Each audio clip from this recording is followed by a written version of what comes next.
Nëna tregon për pensionin që nuk i mbulon kostot e jetesës. Në një qytet të vogël, kur gicat ishin të ngushta dhe shtëpit me çatit kuqe, shtrieshin ngjitur njëra tjetrës, jetonte një nënë e quajtur Mara. Ajo kishte kaluar më shumë se gjysmën e jetës së saj duke punuar si infermiere në spitalin lokal. Pas një karriere të gjatë, erdhi edhe momenti kur pensioni i saj përfundimisht u miratua. E lumtur e mendoi se do të kishte një jetë të qetë për të kaluar ditët me niprit dhe mbesat e saj. Por realiteti ishte shumë ndryshe.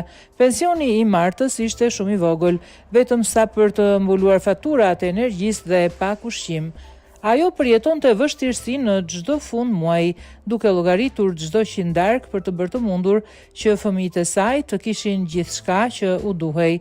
Një ditë, ndërsa ishte duke bërë pazar në tregun e vogël të qytetit, takoi një shoqe të vjetër, Lirien, që kishte të njëjtin problem. Liria, me një buzëqeshje të hidhur, i tregoi se kishte filluar të punonte si kujdestare për disa familje në lagje për të plotësuar të ardhurat e saj.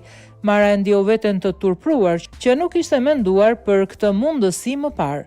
Ajo e dinte se puna e saj në spital kishte qenë e lodhshme, por tani duhet ishte e gatshme të përballonte vështirësitë.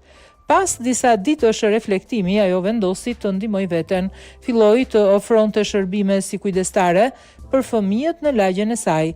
Ndonse ishin ditë të gjata, ajo ndjente kënaqësi duke kaluar kohë me fëmijët, duke luajtur dhe duke u kujdesur për ta. Çdo ditë ajo fitonte disa parashtesë që do ta ndihmonin atë të mbulonte kostot e jetesës. Përveç kësaj, Mara u bë edhe më aktive në komunitet. Ajo filloi të organizonte takime me pensionistët e tjerë duke ndarë përvojat dhe ide të reja për të përballur vështirësitë. Gradualisht ata krijuan një rrjet mbështetje dhe ndihmuan njëri tjetrin me aq sa mundeshin në mënyra të ndryshme.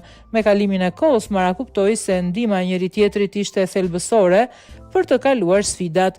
Ajo mësoi se pensioni i saj mund të ishte i vogël, por dashuria dhe mbështetja nga komuniteti ishin të pakrahasueshme. Nuk ishte vetëm për të mbuluar kostot e jetesës, por për të ndarë momente, për të ndihmuar njëri tjetrin dhe për të jetuar me dinjitet. Nëna Mara e dinte se pavarësisht pensionit të saj të vogël, ajo kishte pasur gjithmonë një pasuri më të madhe, dashurinë dhe solidaritetin e atyre që e rrethonin atë.